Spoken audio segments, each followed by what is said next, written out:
Baniriza ku channel yange nate. Leero tugenda kubeera nga tubakinga coconut twisted bread. Muno tugenda kubeera nga tugattamu raisins naye osobola okubeera ng'ozireka erigwe abatazaagala.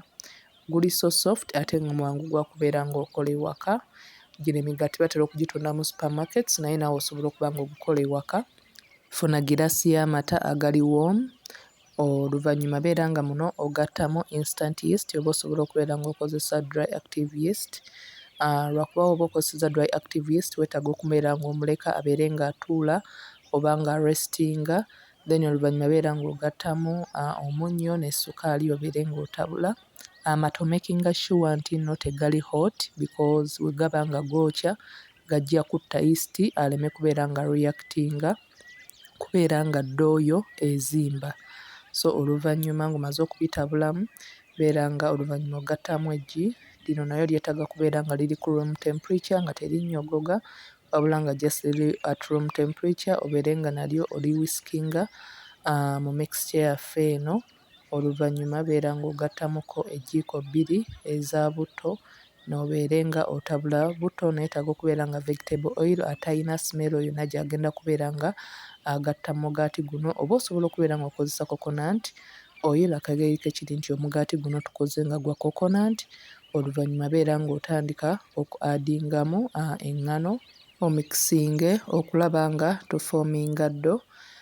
Ddo y'omugaati guno egenda kubeera ng'eri a bit sweet because n'ekika ky'omugaati kyennyini kye tuli mu kubeera nga tukola mugaati oguwooma gw'otasaana kubeera nga oba ogattako nti oba ogasseeko jjaamu oba ogasseeko blue band oba ekintu kyonna, so omugaati nti gwo nga gwo guwooma so osobola okubeera ng'ogulya nga bwe guli.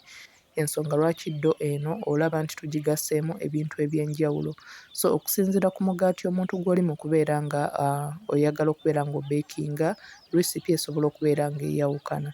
So oluvannyuma nga ddo already eri soft, tandika okubeera nga kati ogattamu eggiiko 2 eza butter one at a time nga bw'omikisinga nga bw'okanda paka nga ddo eri soft bulungi nnyo.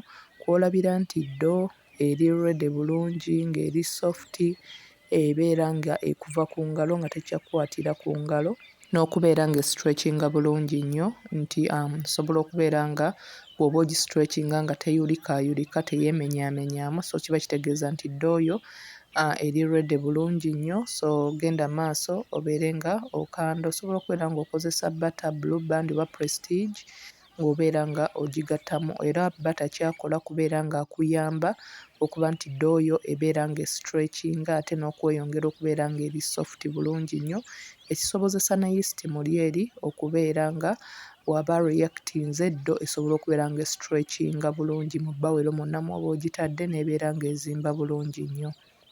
Basaba mubeere nga musubscribinga tannaba kubeera ng'osubscribinga, likinga video and leave a comment below. Mbasaba mubeere nga munfollowinga ku Instagram Ugandan Kitchen, TikTok Ugandan Kitchen ne ku YouTube mubeere nga mulikinga video zange channel yange munyambeko okubeera ng'ekula. Oluvannyuma beera nga ddo ogigresingako ne butto ogizzeemu mu bawel.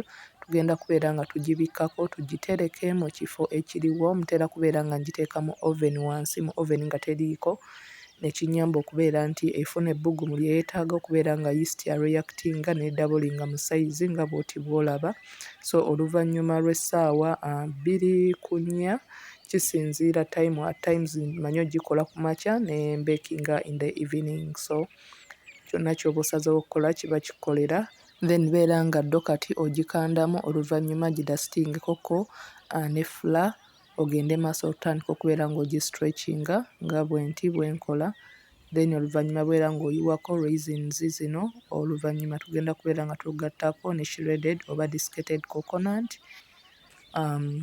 Bino byera nga obyetoolooza kuli kwonna kwonna obisaasaanye. Then oluvannyuma tugenda kubeera nga tutandika okufoldinga omugaati guno nga bwenti bwe nakoze.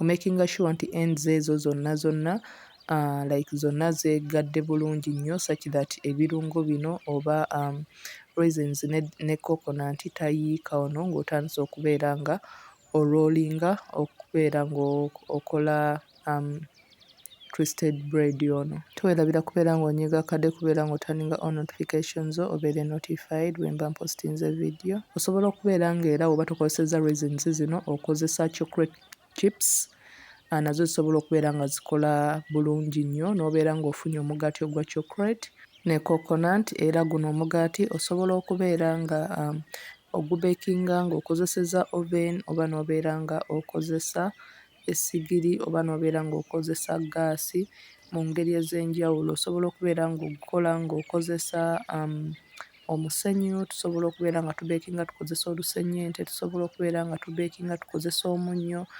Zino zonna vidiyo nzizenga nga nzibalaga batya bwe mbeekinga nga nkozesa omunnyo, olusennyente.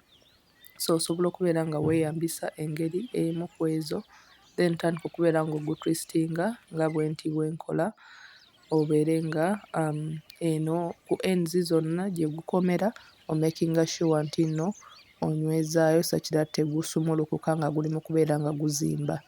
Then oluvannyuma gutransferring ku baking tray nga eriko parchment paper obeere nga ogubikkako. Tugenda kubeera nga tuguleka gubeere nga gudabulinga in size by eddakiika 2-3. Oluvannyuma lw'eddakiika 2-3 beera nga obrushingako kuno ne egg wash ofuna eggirimu n'obeera ng'oligattamuko amata matono then n'obeera nga omixinga n'ofuna ka brush n'obeera ng'obrushingako oba osobola okubeera ng'okozesa just mata gokka. Meanwhile kino kikole nga already preheatinze oven at 180 degrees. Oven tugikozesa nga already eyokya, togiteekako n'olyoka oteekayo omugaati. Oluvannyuma beera nga kuno omaliriza ogattako desiccated coconut guggyeyo flavour eya coconut bulungi nnyo gubeere nga guwunya nga coconut nga omugaati gwennyini ogwa coconut gwe tukoze. Osobola okulaba nti oluvannyuma lw'eddakiika 3 45 okusinziira ku oven yo gy'okozesa omugaati already guba guvuddeyo nga guli ready ng'ogusaavinga nga mugunywera ku caayi ne famire yo. Osobola okubeera nga guno ogukola ku Friday embeera nga mugwenjoyinga over the weekend. Era osobola okubeera nga ogukola ne gumalawo wiiki nnamba. Osobola okubeera nga ogwenjoyinga ng'otaddeko oba blue band oba jam oba ekipooli. Ezo zonna vidiyo nziyina.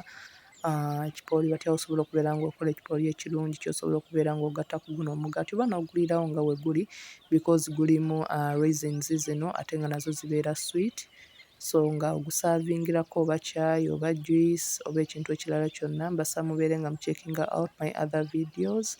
Nina recipes nnyingi egy'emigaati egy'enjawulo. Osobola okubeera ng'ogubeekinga ng'okozesa oven oba ng'okozesa gas oba omuliro ogwaffe. Thanks for watching. Until next time, please don't forget to subscribe.